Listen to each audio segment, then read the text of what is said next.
As the World Test Championship comes to an end, we have a great cricketing season for all our fans out there. I'm very excited about the season that's coming up because we have a lot of interesting matches, series, and even the World Cup coming up, including the IPL. And all the fans out there, I'm sure, are equally excited. Welcome back to Trade Stars Cricket Diaries by Cricket Cult. I'm Lakshya Malhotra and I have with me, as usual, Siddharth Luthra. Siddharth, how excited are you about the remainder of the year? Because we have so much in terms of cricket coming up. I think it's full of action, and that's partly because we had stalled cricket like in the past 1 year. That's why the calendars are full. But just to name a few series that I am excited about. Firstly, for different reasons, India versus Sri Lanka, because India is sending their young and budding side, and I'm excited to see what India does and also what Sri Lanka does. They have a new captain in Kusal Pereira. I just want to see if they are contenders in the white ball game in the near future. So that's exciting.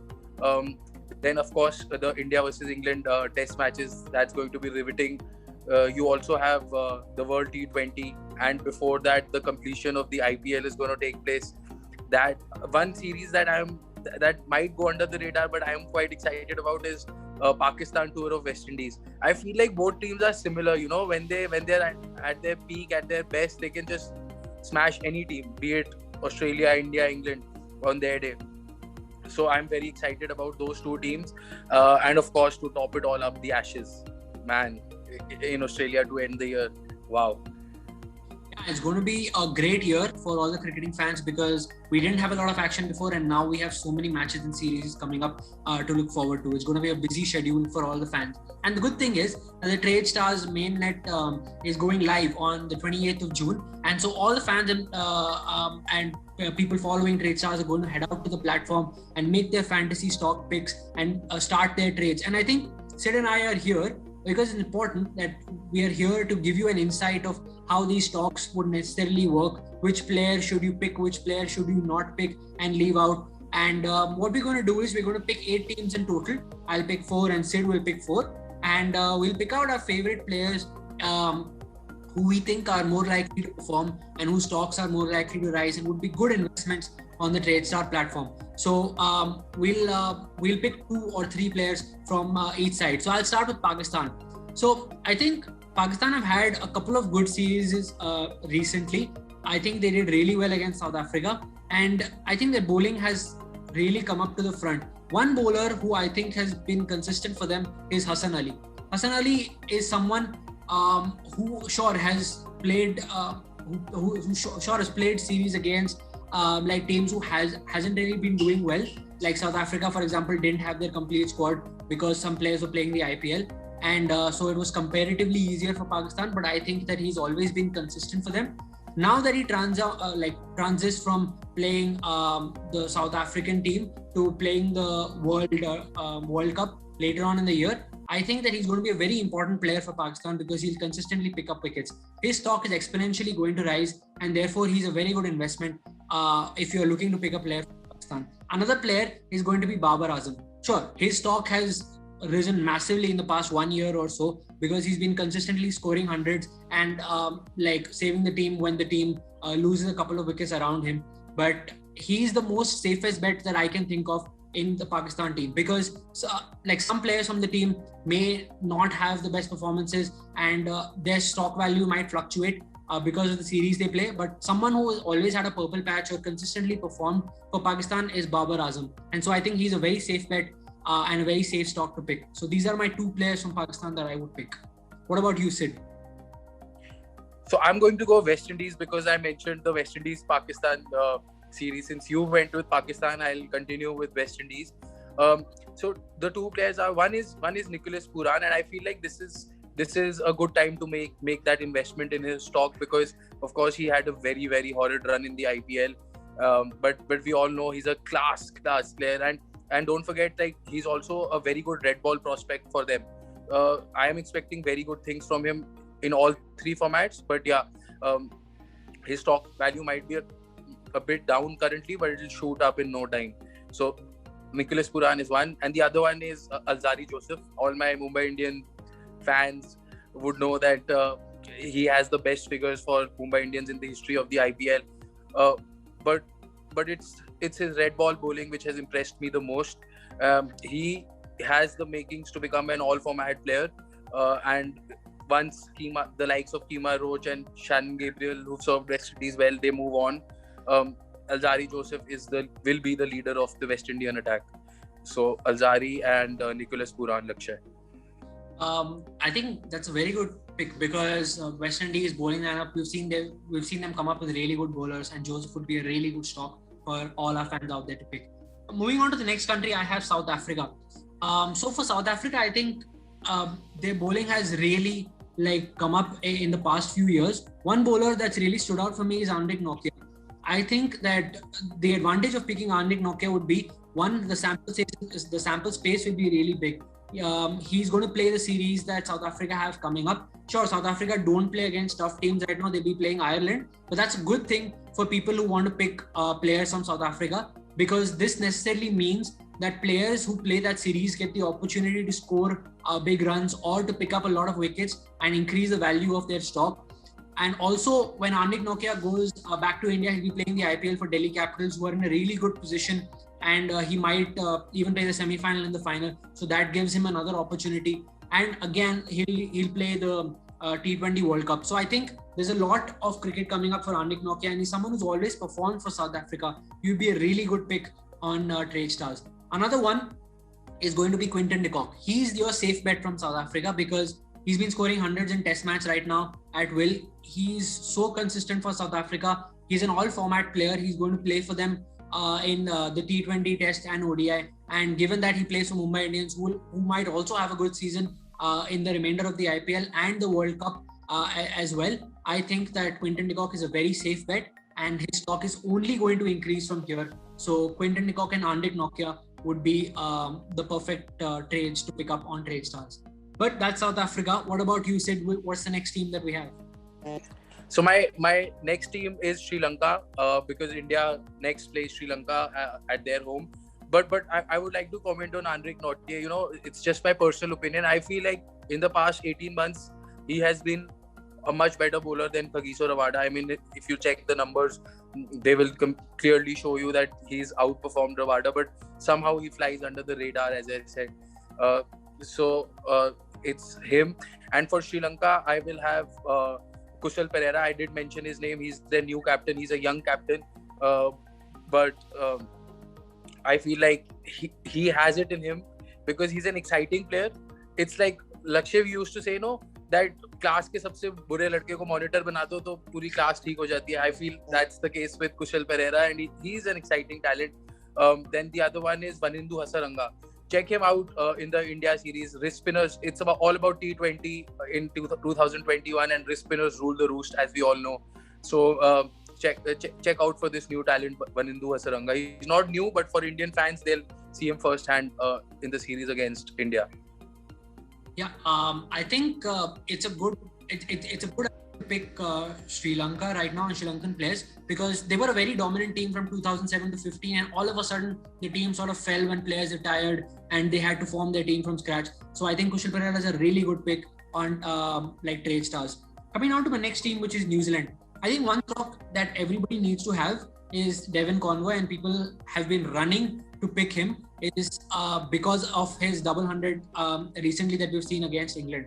I think he's not only an amazing test batsman who's going to consistently be picked for the New Zealand side as an opener. I think he's a fabulous T20 player as well. We've seen his performances against Australia when he scored 99, and he's consistently performing for New Zealand. He's that one stock that is exponentially going to continue to rise when he plays in the T20 World Cup. And I think that he's very soon going to be picked for a big IPL franchise in the next season. And for him, not only his stock, but his performances are constantly going to rise. Devon Conway is someone that has to be a must pick for anybody looking to pick players from New Zealand. Another player that I'm going to pick, this is going to be a very long-term pick. Obviously, I've ranted out about Kyle Jamieson and how amazing he is, but let's move on to someone else. I think a very good long-term pick is going to be Will Young. We've only seen him in one match in England, but in that one match, he's shown a lot of promise for the New Zealand side. We know that BJ Watling is retiring, and so they will need an extra test batsman. Sure, Tom Blundell is there. He's their wicketkeeper batsman. But I think if you're looking for a middle order player to really play well, Will Young is a really good investment. He may not play the very next series because New Zealand have options, but if you want to pick a stock that's very cheap right now and that's exponentially going to rise when he gets picked up and played. Remember, he was a captain of the New Zealand under-19 squad and he performed really well for them as well. So Will Young is that long-term buy that people need to look at from New Zealand. But coming down to the next country for you, Siddharth. So I've got the two Ashes countries to finish it off with. I'll go with England first. I have, people who have followed this, these series of videos, they'll know that I keep on raving about Ollie Pope. So I won't do justice if I won't name Ollie Pope. I feel he's just mesmerized me. He might not be the most consistent currently, but neither was Virat when he just stepped into Test cricket.